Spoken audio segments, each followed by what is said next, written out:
ছিনতাই করতে গিয়ে গণপিটুনির শিকার। গাইবান্ধায় জনরোষের মুখে প্রাণ হারালেন 2 মোটরসাইকেল আরোহী। ভোরের কুয়াশায় ধারালো অস্ত্রের মুখে স্বর্ণালঙ্কার ও টাকা লুটের পর পালানোর সময় যা ঘটল, বিস্তারিত জানাবো প্রতিবেদনে। গাইবান্ধার সাদুল্লাপুরে ছিনতাইকারী সন্দেহে গণপিটুনিতে 2 ব্যক্তির মৃত্যু হয়েছে।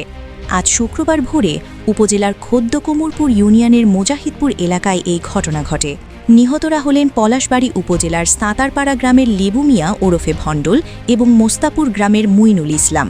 তাদের পরিচয় নিশ্চিত করেছে পুলিশ ও স্থানীয় সূত্রে জানা গেছে, আজ ভোর 4:30টার দিকে এক নারী ও তার আত্মীয় ঢাকা থেকে এসে পলাশবাড়ির ঠুটিয়াপুকুর এলাকার বাস থেকে নামেন। সেখান থেকে মাদারহাট খেয়াঘাট এলাকায় পৌঁছালে মোটরসাইকেলে আসা 3 জন ছিনতাইকারী তাদের পথরোধ করে। ভুক্তভোগীদের অভিযোগ, ধারালো অস্ত্রের ভয় দেখিয়ে তাদের কাছ থেকে টাকা ও স্বর্ণালঙ্কার ছিনিয়ে নেওয়া হয়। এ সময় তাদের চিৎকারে আশপাশের লোকজন জড়ো হয়ে ছিনতাইকারীদের ধাওয়া করে। পালানোর সময় মুজাহিদপুর এলাকায় মোটরসাইকেলের নিয়ন্ত্রণ হারিয়ে আরোহীরা সড়কে ছিটকে পড়লে উত্তেজিত জনতা তাদের গণপিটুনি দেয়।